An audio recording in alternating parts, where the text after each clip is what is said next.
Welcome to Fantasy Sports Daily with Kyle Elfrink and Ray Flowers, Monday through Friday at 11 a.m. Eastern Standard Time. Don't forget to use the promo code FSD20 for a 20% discount on the products over at fantasyguru.com.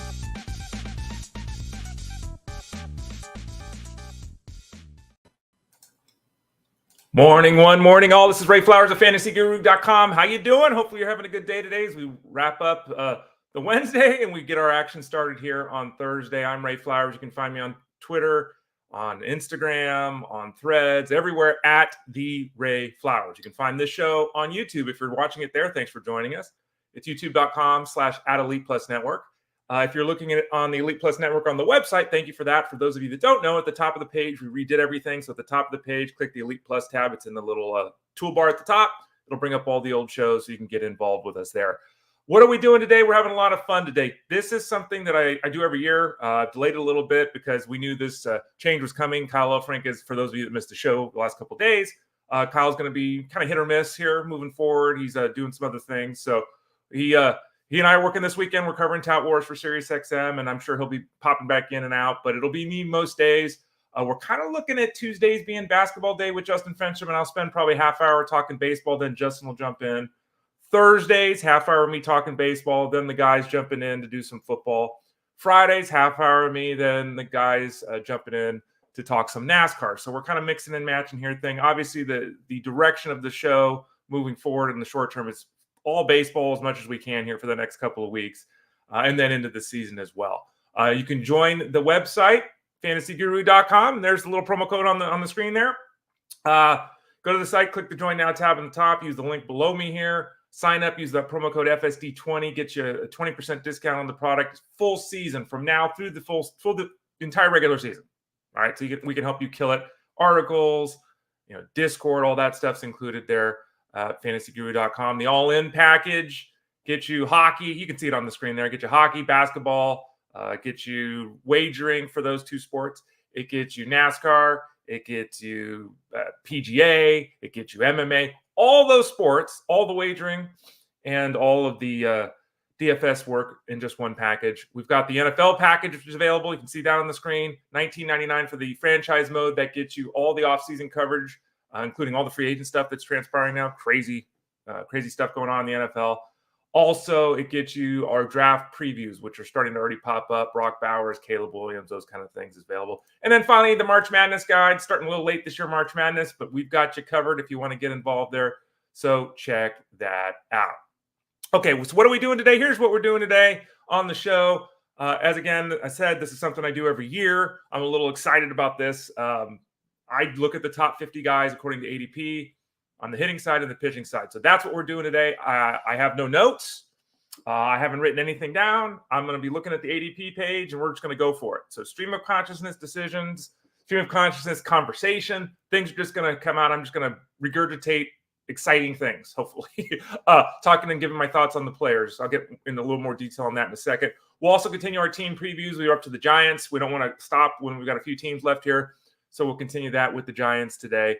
And as you can see there on the screen as well, the promo code FSD20, the fact that Baseball Guide is live. And for those people that don't know, you can go to your favorite podcast service and type in Fantasy Sports Daily. And if your favorite podcast service is Pandora, Spotify, Apple Podcasts, or Google Podcasts, you'll be able to find Fantasy Sports Daily. So lots of ways to listen. YouTube, the website, your favorite spot for podcasts. Okay, so let's go. Let's get to it here. What am I doing? I am looking at the NFBC's ADP. And I'm looking at the NFBC's ADP for the month of March. So starting on March 1st all the way up to today. That is a total, as we record this, of 125 drafts. Okay, we could go back further, but, with changes like the Devin Williams news and the trade that the White Sox made of Dylan Cease, player evaluations change. By the way, I'll be doing what will probably be my last podcast for baseball for a while. There's no reason for me to be doing podcasts if I'm talking to you 5 days a week here discussing baseball. So I'll be recording that this evening. It'll either go up late tonight or early tomorrow. So that'll kind of be my last podcast. I'll talk a lot about the trades that went down, the injuries that have occurred. Hopefully we'll get some clarity, full clarity on the Garrett Cole situation. So check that out probably tomorrow morning, Friday. And by the way, I also updated, people have been asking me this. make sure that you bookmark the homepage. And I know it's a little wonky and it's not necessarily ideal, but we have the homepage on the website. You go there, you see the picture of the front page of the magazine with the Cruz brothers, cruise control. Click on that, bookmark that page. Welcome to Fantasy Baseball Product in 2024. It's welcome to the 2024 Fantasy Baseball Product. That's what you put after fantasyguru.com, or just click on the picture of the two Cruz guys.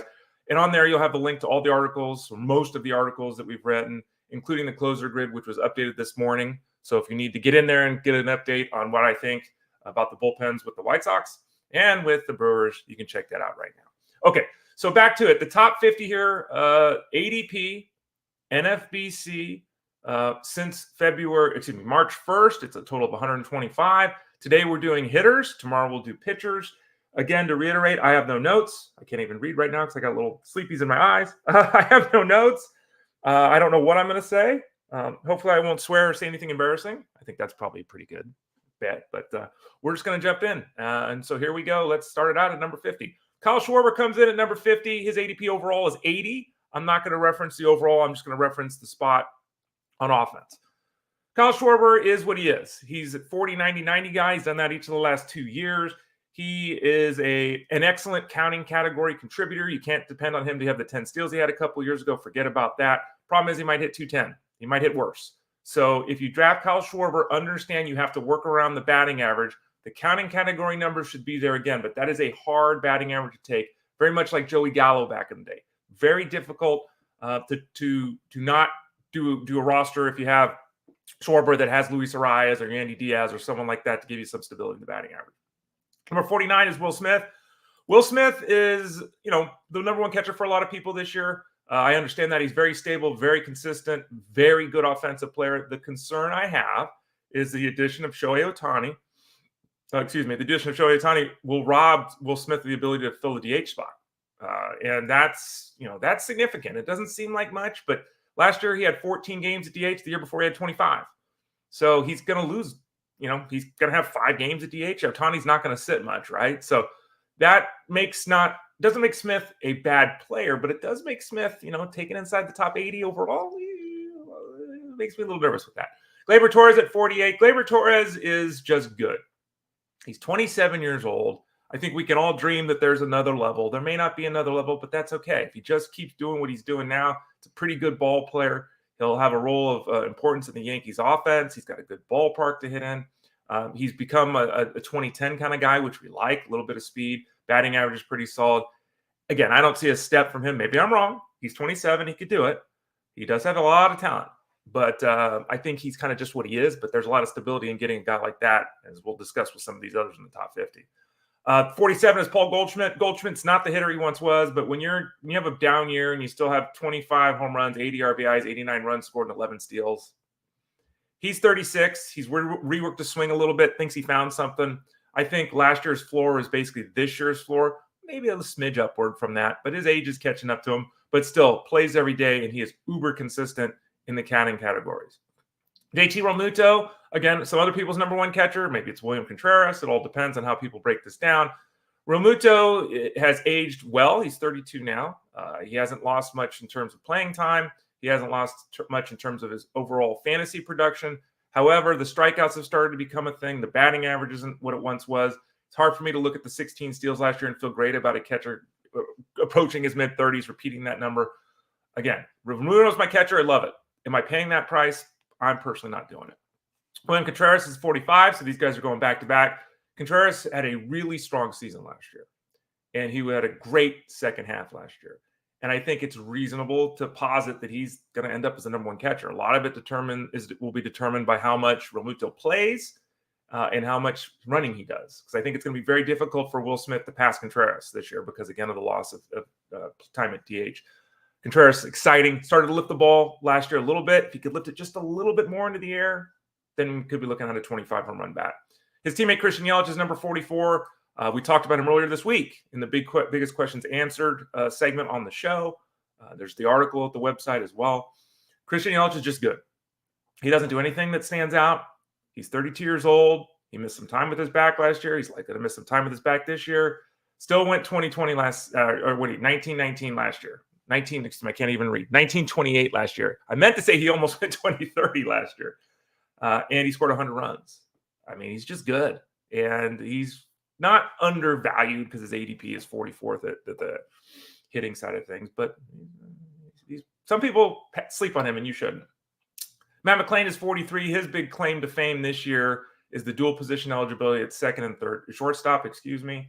I struggle a little bit to look at him on a per plate appearance basis and think he's the same guy as last year. I think that was top end Matt McClain. And we see this sometimes. Rookies come up, they have a great start. People expect too much. He's a dual position guy. He's dealt with some health issues here in spring. Should be fine for opening day. The batting average to me is probably the one piece that I'm not concerned with, but he hit 290 last year. I think he's going to hit 260. So could he go 2020 this year? He absolutely could. If he's hitting 260, I don't think you're really going to care if he goes 2020, but keep that in mind. He's much more likely to hit 250 than he is to hit 300. Jazz Chisholm at 42. Jazz Chisholm is 30-30 waiting to happen if he can stay healthy. You know it. I know it. Everyone knows it. Can he stay healthy? No one knows it. So my great advice to you is if you take Jazz Chisholm, build in some depth at the outfield spot. Don't depend on 30-30. Draft him and say, I'm getting 15-15. All right. I know the potential. That's what I'm planning if I'm, figuring this out. Pretty high ADP to be taking a guy that you're saying I'm hoping for 15-15 when he's going to bat 255. It's all about potential, which is I can't really analyze it beyond that because he's got to stay on the field. He's in that, not Byron Buxton zone, but more in that zone than he's in the Paul Goldschmidt zone. 41 is Oneil Cruz.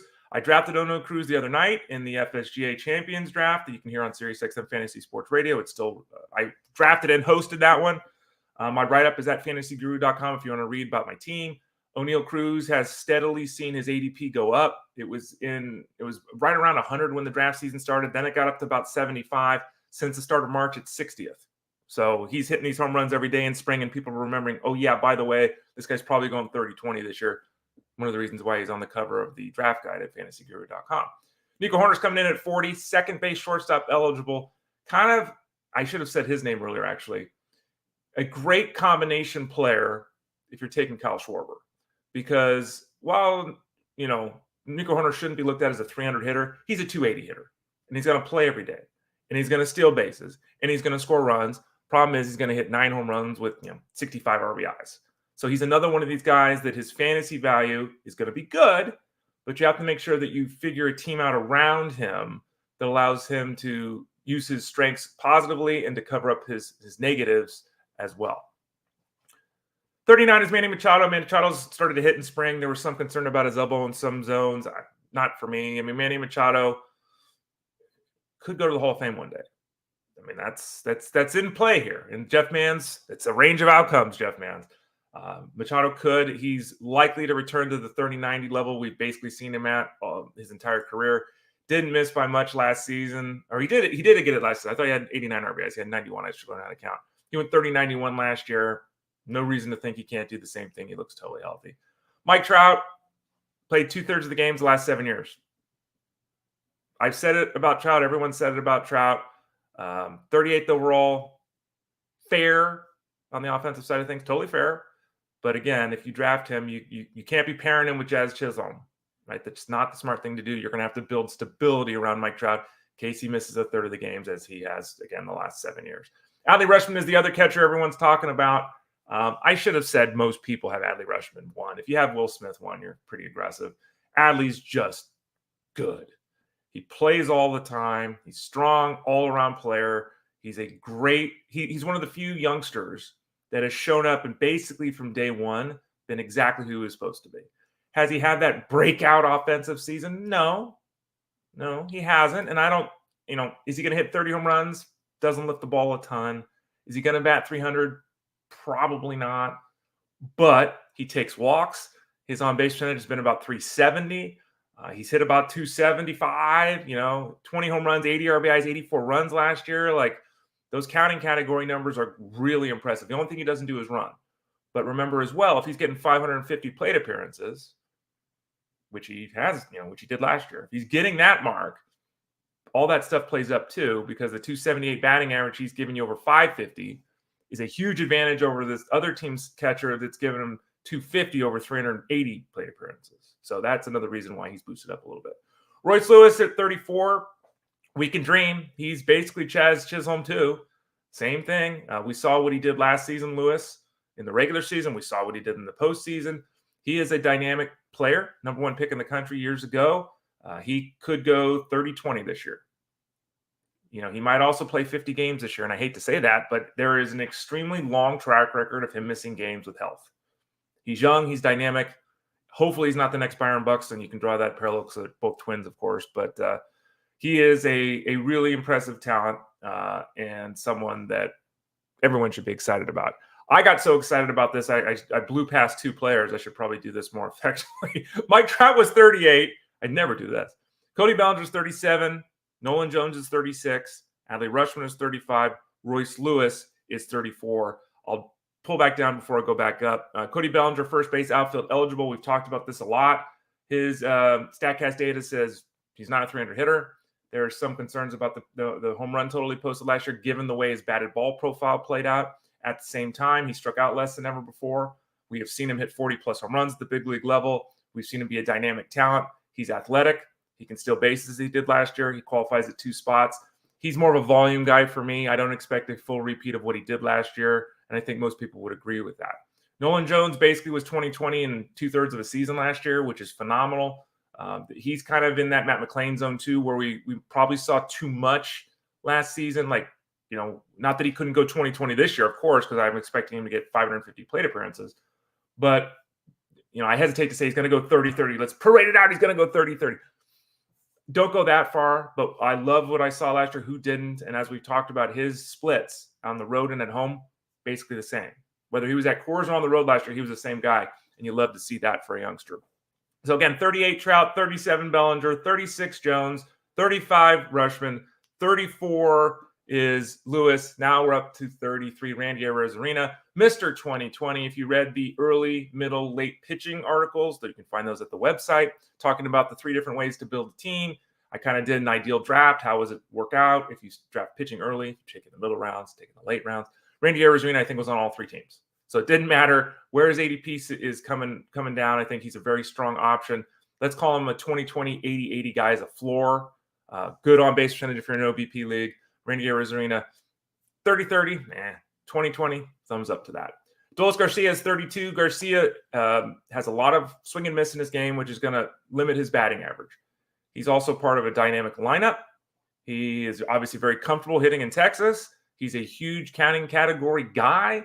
He showed it last year, and there's really no reason at this point of his career to think that last year's production was off the charts and unrepeatable. Like, that's pretty much who he is. He's very impressive without being elite because of the batting average and because of the lack of elite-level steals.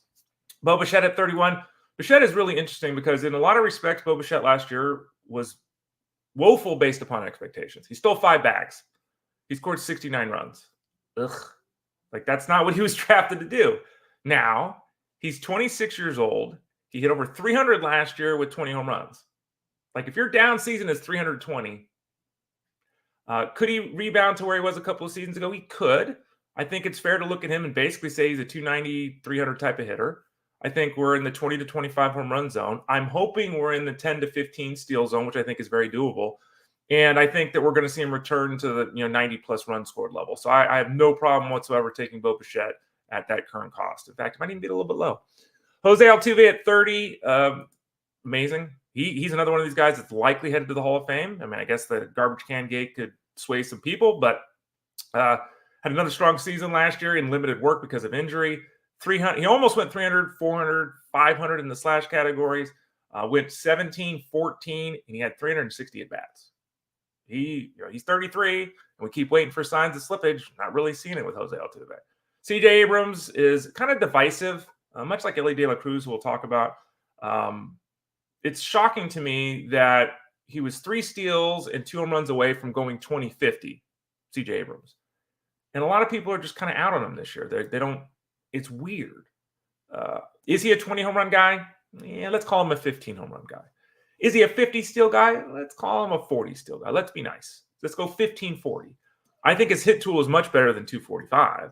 So what if he hits 275, 1545? I don't think that's outlandish at all. So I'm in at CJ Abrams. We talked about him all last year. I was in. Before last year, I was in. Then, like I said before, the day I said, he's not going to do it this year, he then went bananas in the second half. Let's hope he goes bananas all season long. It's an aggressive price to pay because the batting average isn't certain to go up and the power isn't certain to go up. But if I can get 40-plus steals again with those 15 home runs from a guy up the middle, I got no problem paying that price. 28 is Corey Seager. Seager is the opposite of CJ Abrams. He's not going to run at all. He's going to blast the baseball for power. He's going to drive a ton of runs in. We saw it last year. He's starting the season slow this year because of surgery. That's the big issue with Seager. He's always hurt, right? There's always something nagging with him. When he is on the field, he is terrific. The batted ball profile in opposition to Cody Bellinger is fantastic with Corey Seager. He mashes the baseball. The question is games played. Is it 150? Is it 130? That'll determine whether you're getting your money's worth when you're taking him 28th on offense. When he plays, he's going to be damn good. Garrett Henderson at 27 qualifies at third base and shortstop. Much like Adley Rutschman, showed up with a ton of expectations and was really good. There were struggles last year. There were times where it was cold last year. He only hit 255, okay? But he still went 28-10 with 82 RBIs and 100 runs scored. He still was really, really, really good. And he qualifies at two positions. I think the question really is there a step this year? Like, is he hitting 35 home runs? Is he batting 285? If he just repeats what he did last year with dual position eligibility, no one's going to be upset by that. Though, of course, people are expecting a little bit more. I think he's got a little bit more this year. But it's a pretty aggressive price if you're not comfortable with him basically repeating what he did last year. Luis Robert at 26, about the lone White Sox hitter that really stands out. We're hoping on Eloy Jimenez. Robert showed last season when it all finally came together how good he can be. 38 home runs, 20 steals, 90 runs scored. The White Sox suck. They weren't very good last year. The White Sox suck, and Robert has had some fits of health issues. Even last year, he struggled with that a little bit. So, while he can go 40-20, he was right down the cusp last year. I'd feel better about 40 home runs than I would about 20 steals with him. I still think that he's worth investing in, even though the price point is high. But the White Sox, make you a little bit nervous about the RBI and the run scored columns. Vladimir Guerrero at 25. It's too expensive. I've said it for over and over again. Guerrero is simply, he's had one phenomenal season and 4 kind of average years. He dealt with a knee issue somewhat in spring. I like Vlad a ton. He's only 25 years old. I would not at all be shocked if he returned to an MVP level performance this year at all. Got to remember, though, there's a chance he's traded. It doesn't sound like the Blue Jays and he are going to work out a contract.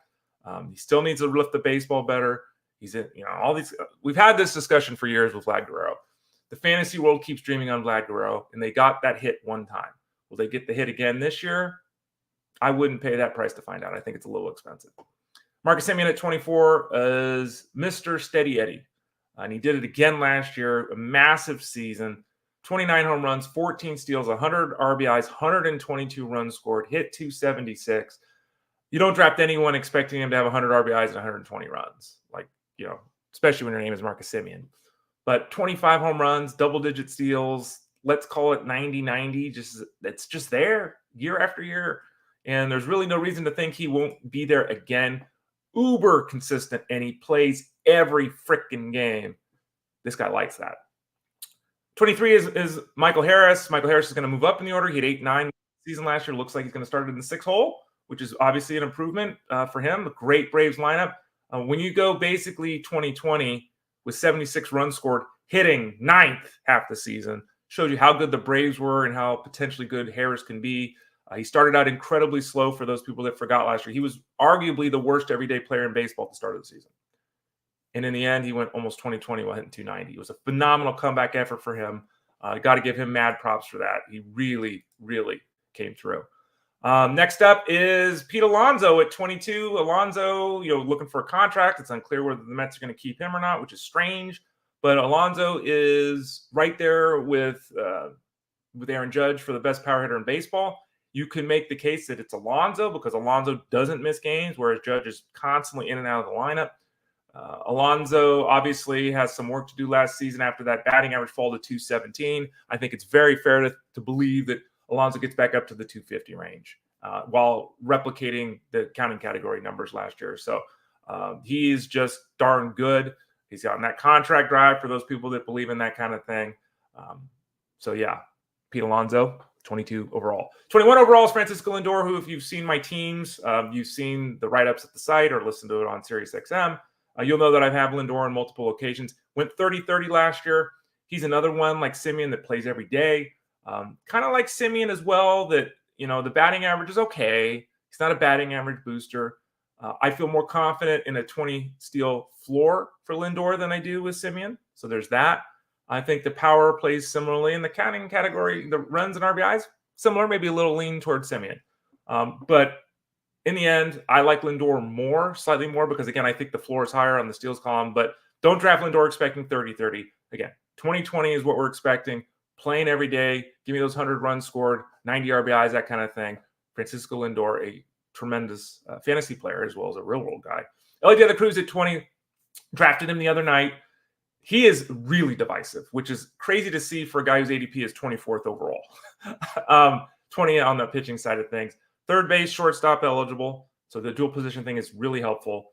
I feel weird talking about De La Cruz because I nailed De La Cruz last year. 100% nailed it. I said at the start, he's got all this talent. He could be wondrous, but the batting average because of the swing and miss is a concern. Started out incredibly hot, was exactly that everything player. Second half of the season, the contact rate hurt him and his batting average went in the toilet. And because that happened, it was so interesting because last year when he got called up, everyone was in.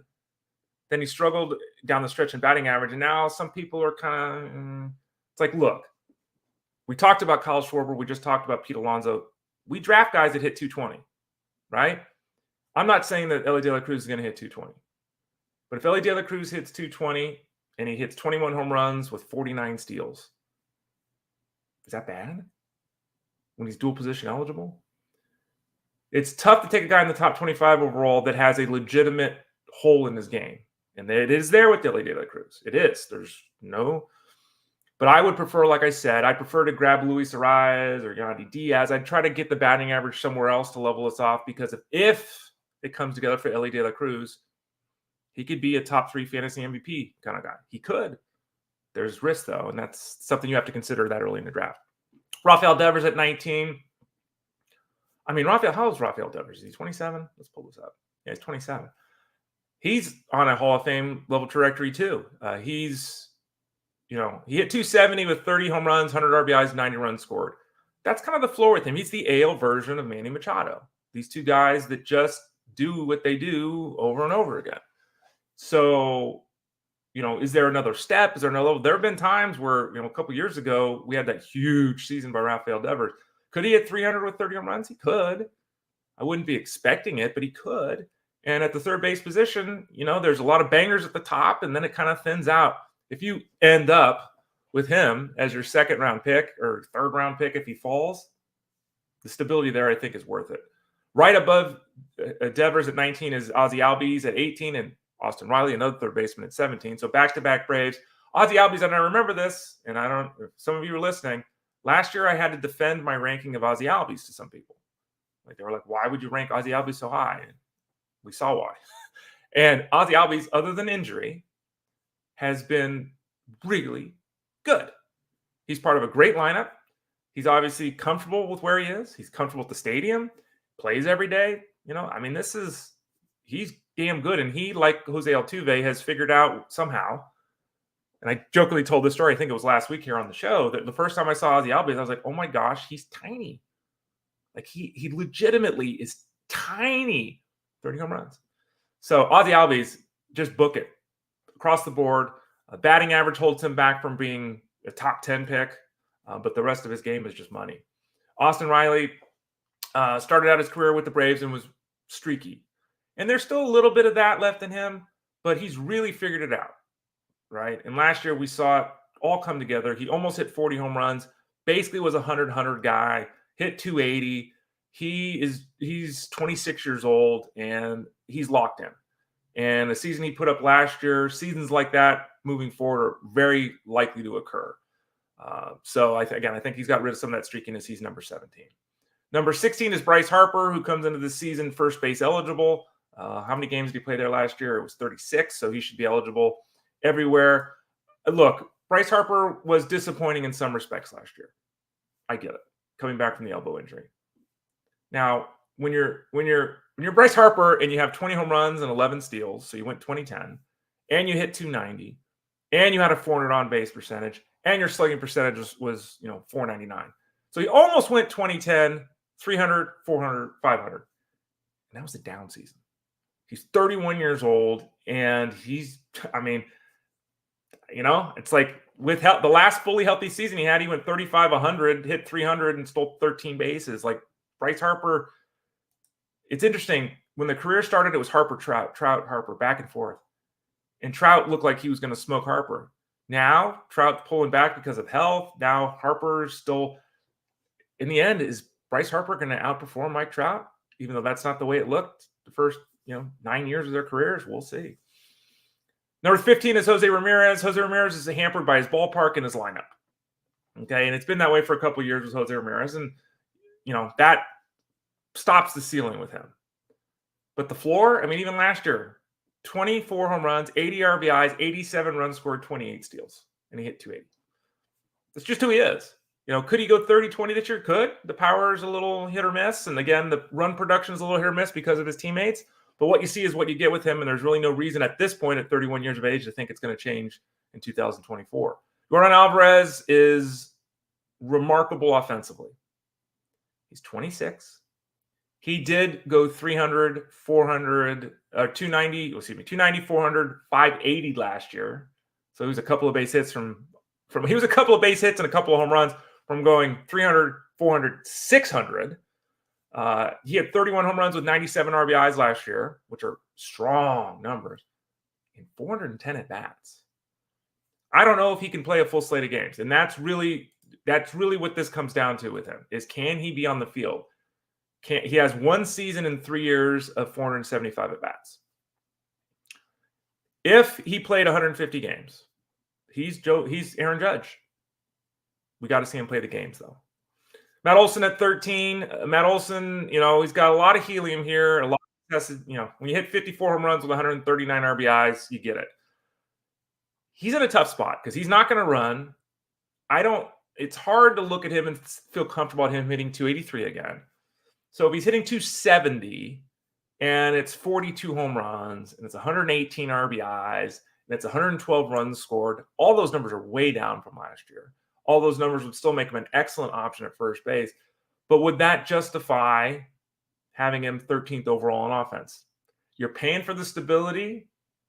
Is it worth it? It's a high price to pay because I think the line for him to live up to that is small. I'm not saying he's going to fail at all. But to me, Matt Olson is more likely to be hitter 25 than he is to be hitter 10. So factor that into your decision. Trey Turner at 12. Love Trey Turner. He was terrible in the first half of the season. He was a rock star at the end of the season. He's got the year in Philadelphia under his belt. No reason to think that last year's production is anything but the floor with him.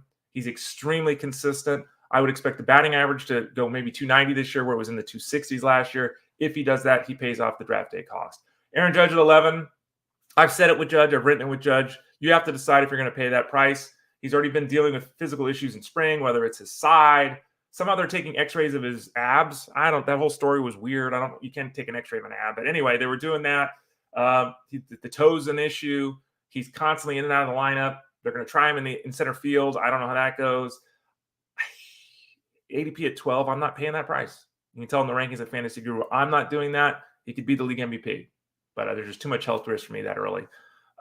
Next up is Shohei Ohtani at 10. Ohtani's a tough one. And I've written about this multiple times in drafts because I've had every draft I'm in, I have the 9th to 12th pick. I never have the last pick in the first round. I certainly never have a top 5 pick. I just don't end up in that zone. And it's usually Ohtani and Freeman and Turner, who I'm kind of in Juan Soto. That foursome, and they're all next to each other in ADP. And I've vacillated here. The reason, obviously, with Ohtani is he's UT. And do you want to take a first-round player or second round if he falls a little bit? You want to take a first or second-round guy that's a UT only? You got to decide if you want to do that. I have made the decision both ways. I think as we've seen Ohtani in spring and he looks fully healthy, the elbow looks totally fine for the offensive side of things. I'm leaning more toward just taking Ohtani. Why? Because he's amazing. He's just amazing. And you want to cheer for the guy. You want to root for the guy. I hate the Dodgers, but I can't hate Ohtani. If I can get a 30-20 guy who's going 100-100 and legitimately he can do all those things, if he's UT, he's UT. I'll work with that. He's number 10. Number 9 is Juan Soto. I've heard some people say Juan Soto could hit 50 home runs. Let's get to 40 before we worry about getting to 50 with Soto, right? Let's keep things in perspective here. But it's very possible he ends up hitting number 2 in the Yankees lineup in front of Judge, which is, we've all said this. I mean, those two guys could have a 900 on base percentage. Like, they both could have a 450 on base percentage. Like, with Soto, and this has been discussed previously, I think it was Steve Phillips that said it on SiriusXM. Soto takes a walk. He's 400 on base percentage every year, all that kind of stuff. If you're a pitcher and Aaron Judge is behind him, you can't put Juan Soto on base. You can't do it. So does Juan Soto start getting more hittable pitches? And does his 420 on base percentage end up being 390? And his batting average goes from 275 to 305? Like, is there some kind of shift there? Because pitchers say, look, I know you're going to smash me, Juan, but I'd rather have you smash me than just give you a free base so that Judge can smash me. So I think that Soto is an excellent hitter. He's a great player to build around, great spot in the batting order and a great place to hit. Love Juan Soto, but is he going to hit 300? Is he going to steal 20 bases? Those two things hold him back a little bit from being a guy that top 10 without question. Again, why? There's a question in my mind whether you go with Soto or Ohtani, right? That's the real reason. Number 8 is Freeman. Freeman is who he is. He's great. Most stable guy out there for batting average and power, I think, in baseball. Last year, he stole 23 bases, which is insanity. He almost went 30-20. He's likely to steal 10 bases this year. Let's give him 13. Let's cut 10 off. He's going to steal 10 to 13 bases, right? Don't expect the steals to return to that level. Don't expect him to hit 331 again. But if you say 300, 25 home runs, 10 steals, 100 RBIs, 100 runs scored, I can thumbs up that one. At 34, no signs of give with Freddie Freeman. I almost did it again. Number 7 is Fernando Tatis. Fernando Tatis is interesting because he finally stayed healthy last year. No one's really talking about that much because he stayed healthy. The numbers were really good. At the same time, he almost went 30-30, 34 home runs, 25 steals. He wasn't quite the hitter he's been in the past. Certainly on a per plate appearance basis, he wasn't. Now he's 25, and when you go 30-25, you score 100 runs and you hit 276, like, you're really picking this with a fine-tooth comb, right? Because it's like he was still damn good. 2 questions for you. 1, can he stay healthy? And I know he did last year, but that still's got to be there. And 2, is this who he is, or is there a return to who he was, which means the 30-20 becomes 40-30? I think it's the answer to both questions will determine whether or not you're happy with your selection of Fernando Tatis in the first round, whether you're ecstatic. He is one of the few players that if everything came together, you could see him being the number 1 player in fantasy. Can't dispute that. I wouldn't bet on that, but you can't dispute that. Kyle Tucker comes in at number 6. Kyle Tucker, I think Kyle Tucker's maxed out, which sounds like what are you talking about? I think this is, he's going to hit 280. He's going to hit 30 home runs. He's going to steal 25 bases. Oh, that's really bad, Ray. No, so I'm not saying he's maxed out in a bad way. I'm just saying I don't know if I can envision a scenario where he is the number 1 guy in fantasy. Like I just said, I could with Tatis. That said, I'm much more comfortable with drafting Tucker than Tatis because we have seen with Tucker, boom. We've seen with Tucker, boom. We know we feel great about him. He's 27. He's locked in. He'll probably hit higher in the order than he has the last couple of years. Kyle Tucker's the star at number 6. Number 5 is Corbin Carroll. As Steve Phillips did say, he had 54 steals last year. He got caught 4 times. Steve said, if I'm his manager, if I'm the front office, I'm telling him to run more. Like, if you have a 90+% success rate, run more. Drop it down to 85% and steal me 10 more bases. There's a chance Corbin Carroll pushes that. Even if he doesn't and gives me 50 steals, I love that. Obviously, there are some small concerns about his shoulder because that was an issue again last season for him. But 2050, like he did last year, seems a legit possibility again. And I would say let's go 2040, right? Let's be smart about this. 2040 with 100 runs, and we'll see. But Corbin Carroll was dynamic. I hope he doesn't end up with the Mike Trout syndrome where Trout almost went 30-50 in his first full season. and then never did that again, right? I hope that doesn't happen to Corbin Carroll, but even if he slows a little bit, he'll still be fantastic. Mookie Betts, second base, outfield eligible everywhere. He played, 16 games at shortstop last year? So in some leagues, he might also already qualify at shortstop. Yes, it was 16 games. He's going to start the season as a shortstop, so he'll potentially have 3 spots. He is across the board rock star, so total stability. He's 31 years old, great lineup. He added Ohtani behind him, as we've discussed. He doesn't run like he used to. The 30-30 stuff is gone, but double-digit steals is happening. 30 home runs is likely happening. 100 runs scored is almost certain to happen because he plays every day. And then the 3 positions of eligibility. Very easy to defend him as a top 5 pick. Julio Rodriguez is number 3. Rodriguez was also another one of these guys who was very streaky last year. Some incredibly cold moments, some insanely hot moments. And in the end, he went 30-30, almost went 30-40. Not bad for a 23-year-old. We run again the danger of expecting more from him this year. I'm looking at a projection right now that has him going 30-30, 90-90. Again, he did that last year, so I don't have a problem with that at all. I'd like to see him a little bit more consistency, right? But that's, again, splitting hairs. Number 3, he's dynamic, and he's 23 years old. Number 2 is Bobby Witt. Bobby Witt almost went 30-50 last year. He just missed out there, 1 steal short of doing that. The batting average went up in year number 2. Remember, and I know this isn't fair, and I'm not saying it's the same, but Bobby Witt was compared a lot to Mike Trout coming up. Not in the sense that they're the exact same hitter or anything like that, but that they were the same, can't miss, going to be a superstar on offense type of guy, and you can run. And, Bobby Witt, again, 1 steal away from 30-50, which is historically amazing. Scored 97 runs even with the Royals team that wasn't great. He scored 97 runs with a .319 on base percentage. So if he gets that number up to 330, 340, if he can do that, and he stays healthy, it looks like he's got 100 runs too. So he's coming off the board, number 2. And then number 1 is Ronald Acuna.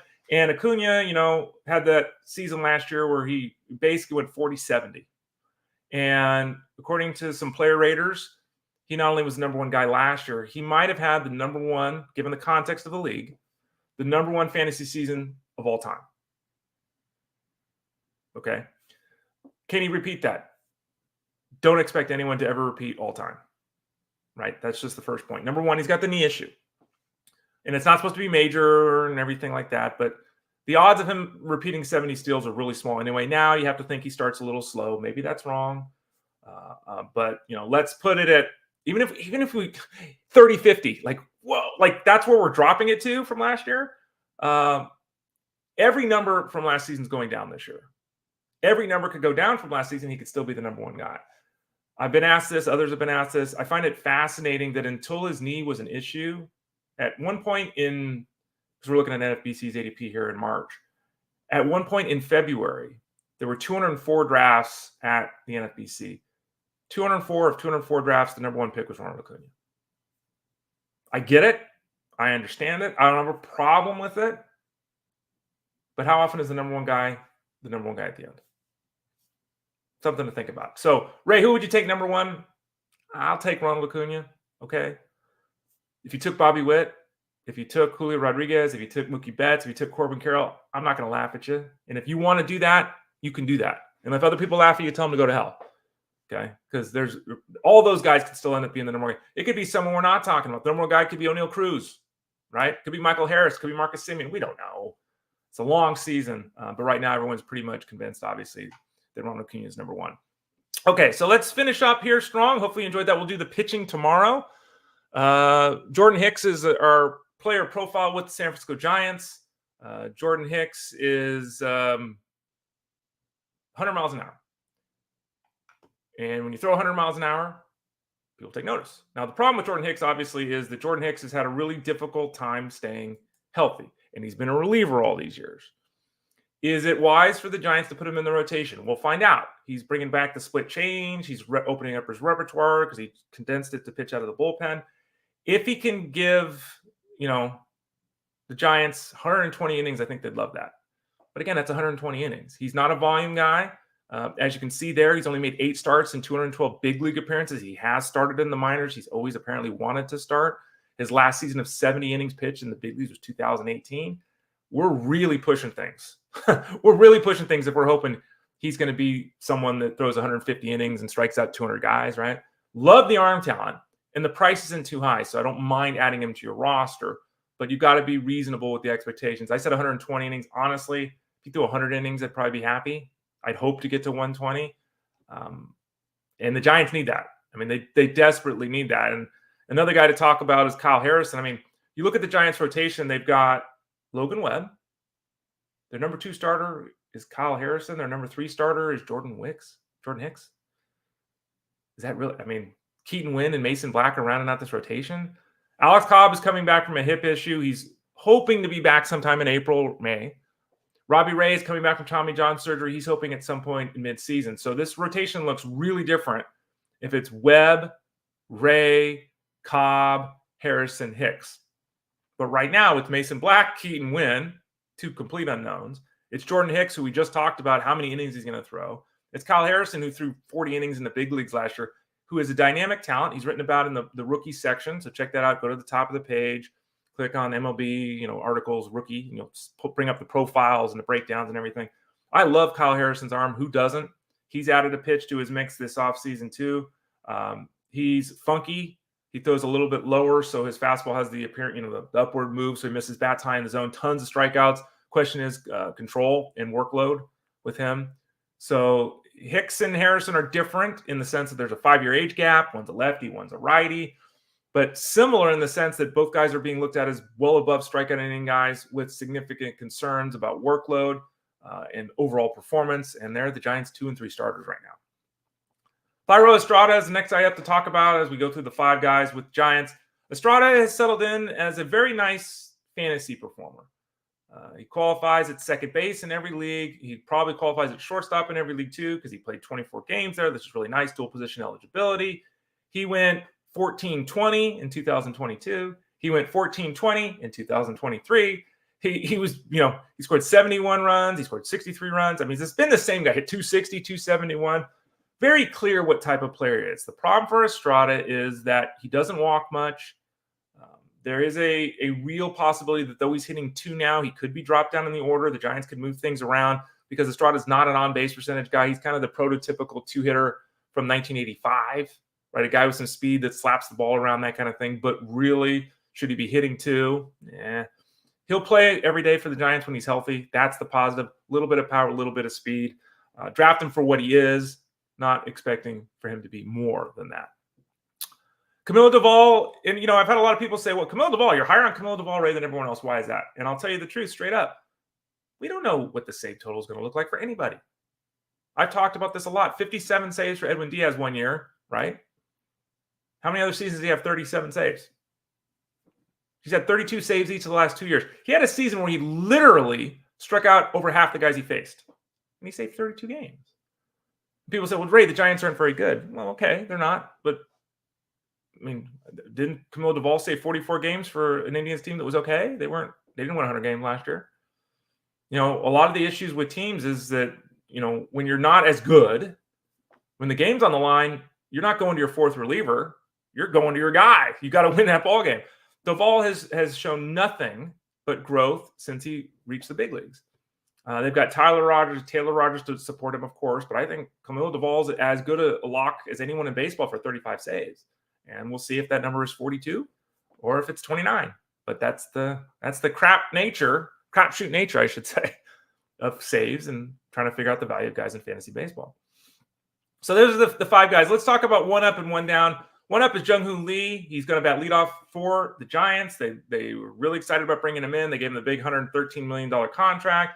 He showed up and really impressed everyone in spring this year. There's a player profile on him, so go to the top of the page, MLB articles, player profile section. You'll see them all listed there. There's a full breakdown of Lee with different scouting sources, scouting reports, so you can read those.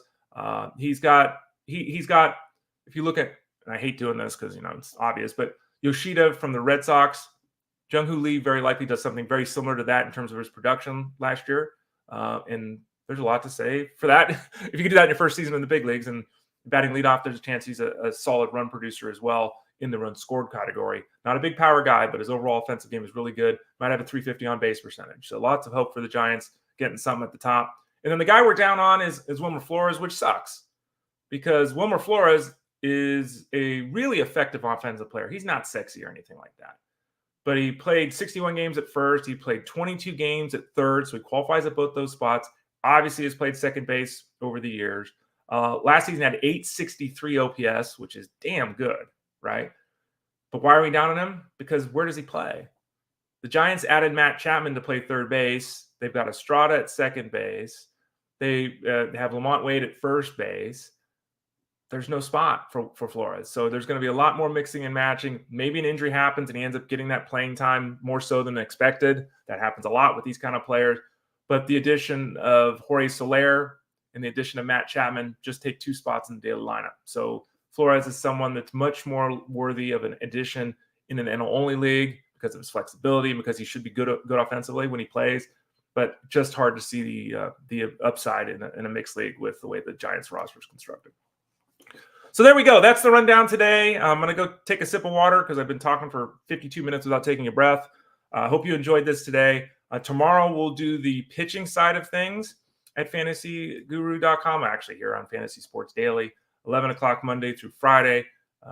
Don't forget to watch I didn't mention this, the one thing I didn't mention earlier, Elite Sports Show on SiriusXM Fantasy Sports Radio, Monday through Thursday, 8 to 10 Eastern. Myself and Justin Fensterman host a show. It's an in-game show. So we're talking about live action. Right now, it's all hockey and basketball because that's what's playing. But in a couple of weeks here, we'll have baseball going. And so we'll be looking at in-game. We'll be talking about, DFS plays of the day. We'll be talking about wagering of the day, giving updates in real time. We sometimes throw to the stadium for some actual, audio from the games and all that. So that's 8 to 10 Monday through Friday, Elite Sports Game Time. So check that out. The Elite Sports Show with Jeff Mans, 3 to 6. So Jeff shows 3 to 6 Monday through Friday. Justin and my show is Monday through Thursday, but it's 8 to 10. So we got 5 hours in that 7-hour block. So you can get Fantasy Guru all over the place at SiriusXM Fantasy Sports Radio. Check out the website. We're continuing the player profile series. Those roll out. As I noted, I updated the closer grid. That's available right now as well. My last podcast, again, because I'm doing this every day, will probably come out tomorrow. We'll dive into the injuries because I wanted to do something different here too, because we did offensive players today. Tomorrow we're doing the pitchers.